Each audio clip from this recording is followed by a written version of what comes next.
Oh, we can add bones, because they offer shelter. Like if I put a bunch of these underneath here, that's gonna give me shelter. I didn't think I would be able to snap them like this, to be honest.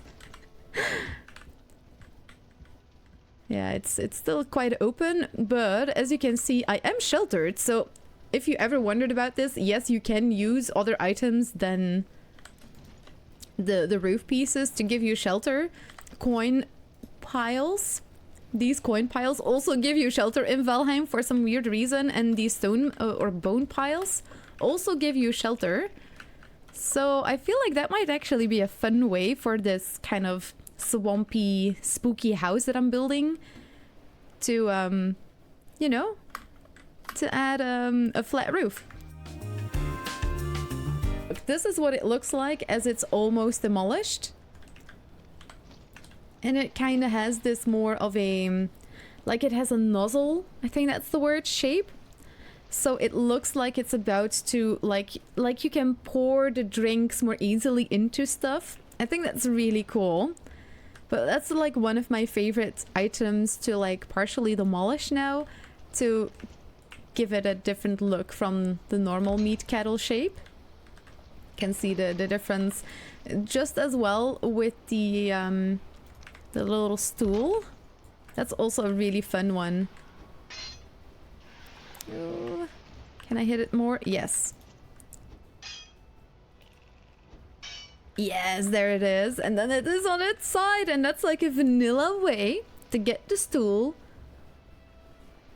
on its side. Right in front of the jacuzzi, there is a fallen branch that you can pick up once in a while, and you can stoke the fire of the hot tub with it, so you don't even need to grab wood. By the time they have respawned, the hot tub will be out of wood, so you can just pick it up from right underneath you, and that branch is gonna respawn, and you can fuel the jacuzzi that way. I'm so proud of that one. Like, some people really hate that spot where there's like a fallen branch that you like you can't really do anything with. Refuses to leave. Yeah. I'm just gonna add a couple more so we can get a good snap point in there. Although this is detailing. I would maybe do this offline. But just to show you what I would do in a case like this. Oh yeah, look at that. Oh, perfect tooth alignment right there. Slightly hanging over too now. This is perfect. Because then when you add a beam, it is slightly hanging over there. And that is actually exactly what I wanted. Thank you once again, small doors. You are an absolute savior. Now I just make it snap like there. You can see the alignment. Oh, chef's kiss. Love it. Yes, more of that. I like it. There's always like ways that you can see them. And always the wrong way too. Like, oh, it's only on one side now. Well, that's just gonna be the side that you have accidentally placed things.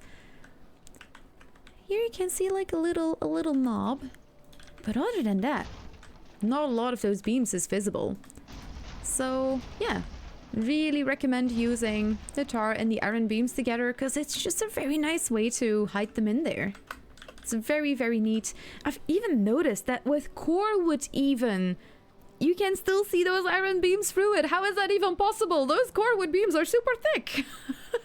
I have built with them and used iron beams inside of them and still see the iron beams through the core wood. How is that possible?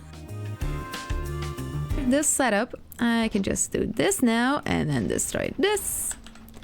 And there is a beam in the table. Yeah, there is kind of a hierarchy with some of these things, like crafting and furniture do seem to be a little bit more fussy on what you place. Like, before you place these items, you would first need to place the furniture.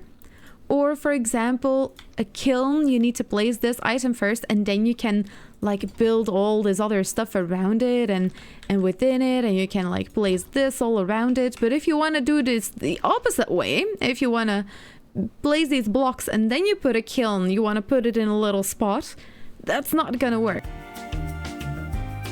Like if you're building and you're wondering like, what can I do? What is like a builder tip or trick that I can very easily implement that changes the way my builds look? This is one of them. You notice the difference between people that keep an eye on those lines and rather use, like, for example, to build these pieces into each other, or only use half walls so these two align with each other.